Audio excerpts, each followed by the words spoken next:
Hello, everybody. What up, y'all? Welcome back to the stream. Had a nice little week off there. Hope that was didn't throw a wrench into your schedules too much. Let me lower this beautiful Sims music. Glad you guys are digging it. And thank you for joining me here today on this Monday of Mondays.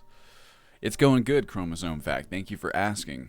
I have some development stuff to catch you guys up on, and really today we're going to be doing, I have a couple different options. We're going to be doing development, and I thought I'd leave it up to you guys what you wanted to do between these two options, some stuff that needs to be done.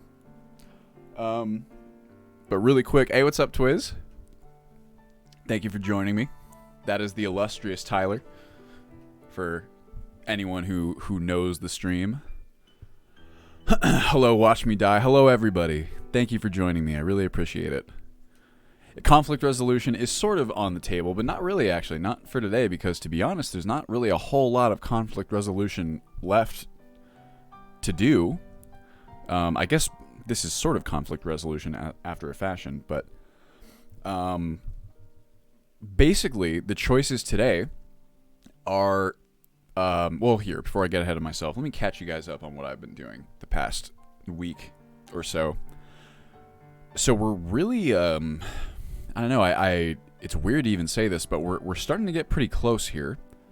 The last task that I've been working on is finalizing NPCs, right? So if some of you will recall, if you remember some of the older streams, I was going through and basically hand selecting appearances for NPCs, or just kind of making sure that all the NPCs looked the way that I hoped they would look. This includes kind of so we have a lot of mods here that are editing the way the NPCs look, because as many of you will know, NPCs don't look super fantastic in OG. Hey CT, how you doing? Thanks for joining us. They don't look great. So that's a big area of improvement that I wanted to focus on for Special Edition. So long story short, I've been going through, and here, let me bring up my spreadsheet. Hold on a moment. So I have this big spreadsheet that I use to evaluate the different NPC appearances. And long story short, I've just been going through. I have to, like, manually hide it's, how do I explain this? It's very boring like to explain. Oh god, I love this music. Are the levels okay? I tried to lower it down so you guys would be able to hear me. How much VRAM will I need to run Alt Sky SE at 30 FPS? Well, it really depends. Daddy Jin 4, you'll have some leeway to kind of mess around with the performance as you like. So on the very lowest settings, the one with no graphics at all, you wouldn't need very much VRAM at all, because there's not really textures that will utilize the VRAM. At the highest settings, you'll probably want like minimum 4. More is better, generally speaking. This is the Sims OST Twiz. This is build mode from Sims 1, the 6 different tracks. Anyway, so with NPCs, right? The way that, before I get ahead of myself again, so what my kind of general philosophy on the NPCs has really just been sticking close to the vanilla art style. I have a lot of mods that do fantastic work with the NPCs, but I think in a lot of cases they make them look either over beautified, or even if they're not over beautified, they just don't really look like they're from Skyrim. So in almost all areas, I've really tried to err on the side of caution and consistency, just getting a nice immersive, you're not going to walk into Whiterun and see supermodels with hair that looks like it took 3 hours to put together and maintain, right? It's kind of my general feeling on it. Here, I'll show you guys our beautiful spreadsheet here. Give me a second to get it set up. But so in order to finalize NPCs, what you basically have to do is make sure that the tint masks are correct. And I'll show you what I mean by that. I mean, they don't look like they came from the province of Skyrim. I mean, they don't look like they came from the video game Elder Scrolls V Skyrim. They look like a lot of the hairs, for example, are a really obvious example of this. The hairstyles in Skyrim, there's a certain style. It's almost this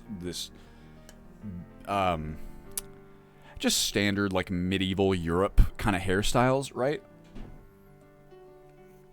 So it looks a bit strange when you have these very contemporary, like modern hairstyles. Even though it looks good in a vacuum, it's just it doesn't fit.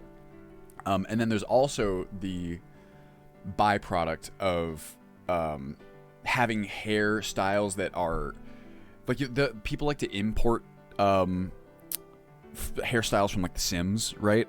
And The Sims will have these kind of like, it looks good in The Sims, but it's very like plasticky and there's no physics on it. So you have just hairstyles where it doesn't make any sense to me why it wouldn't like fall down, right? And also, you know, I'm not going to install physics on NPC hairs because the performance would just be nuts. But here's my spreadsheet. Well, I saw a question I wanted to answer. 2 VRAM would be a maybe. I don't want to guarantee that you could run it by any means. I'd be very curious to see if you could run it in our potato mode. It'll be an interesting case study, Daddy Jin. You should try it when it comes out and see how it performs. Because I want to say maybe, but I'm certainly not going to guarantee it. It'd be okay. It didn't look like Bethesda hair. Yeah, so there are some NPCs in here. Here you can see, this is my my massive NPC spreadsheet, right? So pretty much every NPC you see like with an X, right? That means that this mod has an entry for that, and I have kind of like a color coding system here to kind of, you know, remind myself of what's what. And the way that you adjust these, so what would be a good example of this? Well, I was going to go through the Northborns. I'm basically only going to verify up to about here, because so you have Pandorables, Baijin, Callilies, Males of Skyrim, Fresh Faces, Improved Bards, and then Northborn Falkreath, Northborn Whiterun. So these ones are all the ones that really need checking, because they're the ones, like, if you exclude Northborn, any of these, they can be extremely over-beautified, right? And so I had to manually check all of those. It's not too bad, though, because there's not, like, a ton. But, for example, like, Pandorables, there's only a handful of at least Pandorable women. There's a lot of Pandorable men, because those are usually better. When I say better, I mean they fit the theme better, right? And who said... Yeah, I'm your Greg. So the Refined series from Dylan James, that is like kind of the gold standard to me of keeping the Skyrim feel while also improving the appearances. As well as, you know, Wyco NPC overhaul.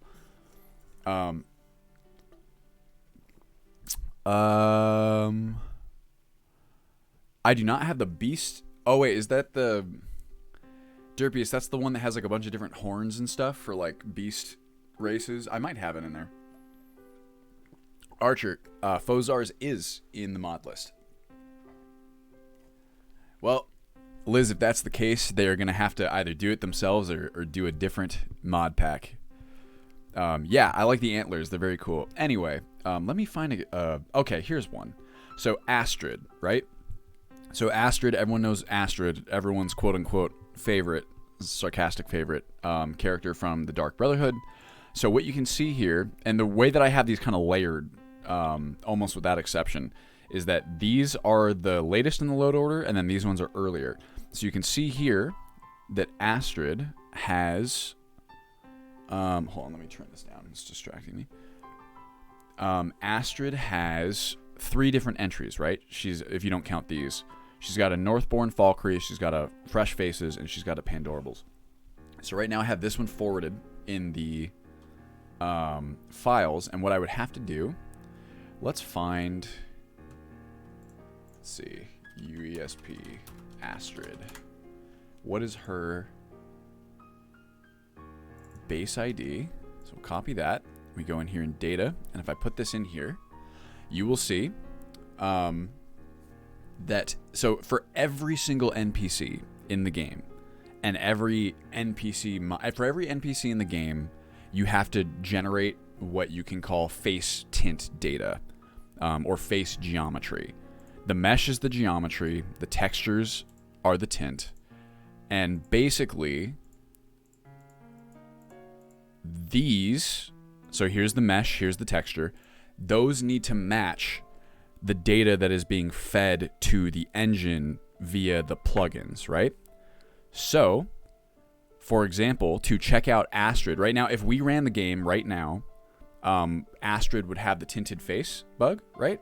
Thank you so much for the sub, CP. I don't know why it didn't work, or did it work and I just missed it. I'm going to refresh my overlays. Hopefully that'll do it. Does SE fix the max light sources issue? It does not, unfortunately. It really is unfortunate. I'm trying to do what I can to prevent it from being a problem, but the best we can do, unfortunately, is how many times I use the word unfortunately there? We have to remove light sources and just be very selective about where we place them and where their radius kind of overlaps. And you also have to be cognizant of things like guards walking. Exterior world spaces are really hard because you'll have NPCs that will walk around with their own light sources, and that can be an issue, obviously, for this 4 light source limit.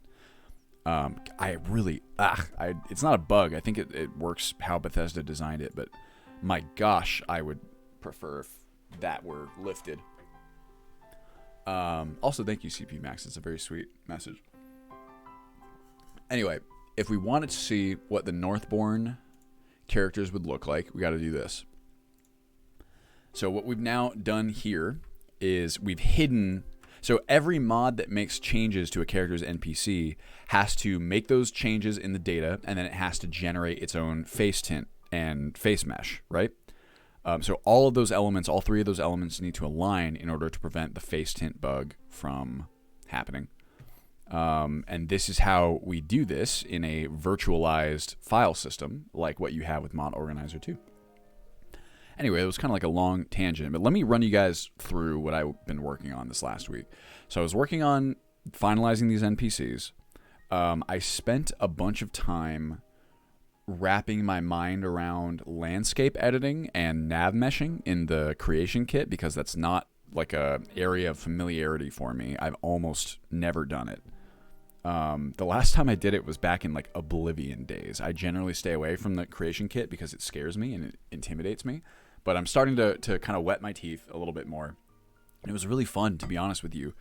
It's kind of wrapping my mind around how the creation kit works these days is really important because, one, it's going to allow me to fix all of the nav meshes that are not correct as of right now. And 2, it really gives me a lot of freedom over like customizing all the different locations, right? Like one of my biggest pet peeves is when there's like grass growing in places that it shouldn't be and things like that. So I went in there and I figured out exactly how to fix and adjust those types of things. And I'm really excited about it. It's not something that I'll be spending time on before the initial release, really, like that level of polish. But it makes me excited because one of the biggest areas that I would like to address in the future is like expanding the cities and the other towns and locations to feel a bit more realistically scaled, a bit bigger. And now I kind of have a sense of how I'm going to do that. So that's exciting. And what else was I working on? I've been doing a bunch of research into automating the MCMs. And in general, I've just been trying to pare away everything that really is not super, super high priority for this first release so that we can just get it out ASAP. So after I finish these NPCs, I'm going to remove the current in edits that we have in order to simplify that. And then I'm going to be looking straight into MCM automation. And I'm hoping, and I do believe that we can completely automate everything so that users won't have to do it. I should knock on wood when I say that because I haven't like mechanically jumped into it yet. But from what I've researched and from everyone that I've spoken to, the fellow list authors on the Wabbajack Discord, and from what I've been discussing with my team, I do think it'll be possible. And if so, that to me is worth spending the time on. I would consider that almost more essential than anything else that we're doing. Hey, Sacroletus, how you doing? So I think it's going to be pretty cool.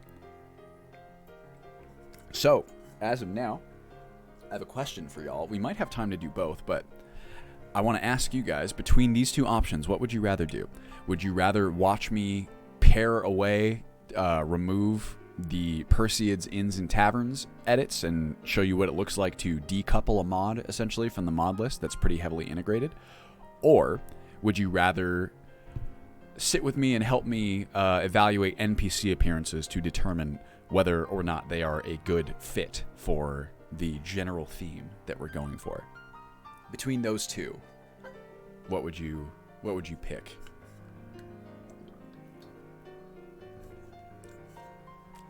I thought NPC appearances would be more interactive, CP. In edits seem fun. Oh, we've got at least a little bit of a toss-up. I think the NPC edits it's a lot more visual, right? But I don't know, for a certain type of person, I think either could be interesting. And for a certain type of person, probably many people, neither would be interesting. Well, I'm seeing a fair amount of toss-up here. Why don't we do this? Why don't I do a little small section of removing the in edits, right? I'll do like one in or something like that. And then instead of finishing that off, I can just kind of cap it, and then we can move on to the NPCs. That way we get a little bit of both worlds. How does that sound? Why don't we do that? Okay. Welp. Let me see. I'm going to think for a second. Okay, I think we should be fine to run it like this. We're going to have to wait for... Actually, you know what? We don't. I'm going to not wait for Requiem for the Indifferent. So one of the kind of annoying parts about doing NPCs, right, is that when you load Xedit, which is what we have right here, it does this beautiful thing, beautiful thing, where so you'll see that when we load this up, for those of you who aren't familiar, Xedit is a tool that allows you to essentially just edit data easily, plug in data. Hey Mandel, how you doing, bro? Thanks for joining us. And this tool is a godsend, let me tell you. It's kind of an alternative to editing things in the creation kit. There's just a lot of types of edits that I prefer doing in Xedit. There's some stuff that you definitely would not want to try and do, or almost can't do. There are things you cannot do in Xedit that you can do in the creation kit. A good example of that would be like nav meshing. You straight up can't do it. Wow, see, that was so fast. Anything with like world space edits, right? Like moving stuff around, like building like a house or something to be in the game. You would not want to do that in Xedit. It's arguable whether or not you even could, or if you could, it would be so tedious and terrible. Because you can't even visualize it. But anyway, Xedit is this beautiful program where basically what it's doing is it's loading up all of our plugins, all the plugin data, and that's what you see it doing here, right? Building reference info. It's building the info for the references that are in these plugins. And this process used to take forever. Like back in the day, and even then it felt like it was great. The fact that you could even do it at all was such a godsend. But loading the references every single time, every time you had to close Xedit and reopen it, you could just expect like minimum 5 minutes, depending on, the size of your load order. And then come 4.0, they integrated a reference caching system that basically speeds it up by like an exponential degree. It's really nuts. So now it's super, super fast. Except, and this was the reason why I started on this weird tangent, if a plugin's data has changed since the last time the program has loaded it up, it will have to reprocess that reference information and recache it.